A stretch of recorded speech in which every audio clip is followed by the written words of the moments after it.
ભગવાન જગન્નાથજીની અમદાવાદમાં યોજાનાર 148મી રથયાત્રાની પૂર્વ સંધ્યાએ મુખ્યમંત્રી ભૂપેન્દ્ર પટેલ જગન્નાથ મંદિર ખાતે પૂજા અર્ચના અને સંધ્યા આરતીમાં સહભાગી થયા હતા। ભગવાન જગન્નાથજીના દર્શન કરીને મુખ્યમંત્રીએ ધન્યતા અનુભવી હતી। રથયાત્રા માટેનો સૌનો ઉત્સાહ હરહંમેશ જળવાઈ રહે અને રાજ્યના નાગરિકોની સુખ શાંતિ અને સમૃદ્ધિ સતત વધતી રહે। ભગવાન જગન્નાથજીની કૃપા ગુજરાત અને સમગ્ર દેશ પર સદાય વરસતી રહે તે માટે ભગવાન જગન્નાથજીના ચરણોમાં પ્રાર્થના કરી છે તેમ તેમણે જણાવ્યું હતું। ભગવાન જગન્નાથની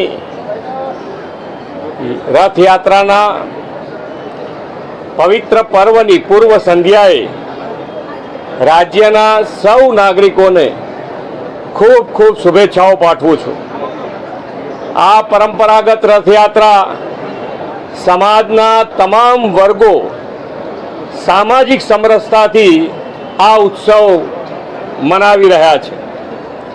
આ ઉત્સવ દરેક જણ ખૂબ સારી રીતે આ આનંદ ભગવાન જ્યારે પોતે દર્શન આપવા આવતા હોય એ દર્શનનો લાવો લેવા માટે દરેક જણ દરેક વ્યક્તિ ખૂબ સારી રીતે દર્શન કરી શકે એ માટે સરકાર અને પોલીસ તંત્રએ ટેકનોલોજીનો ઉપયોગ કરીને ખૂબ સારી વ્યવસ્થા કરી છે।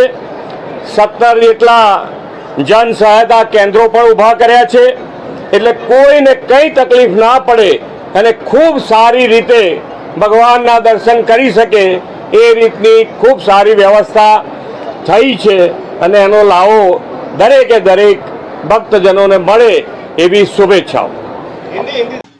સંજીવ રાજપૂત સાથે દર્શન પ્રજાપતિ, ABNS, અમદાવાદ।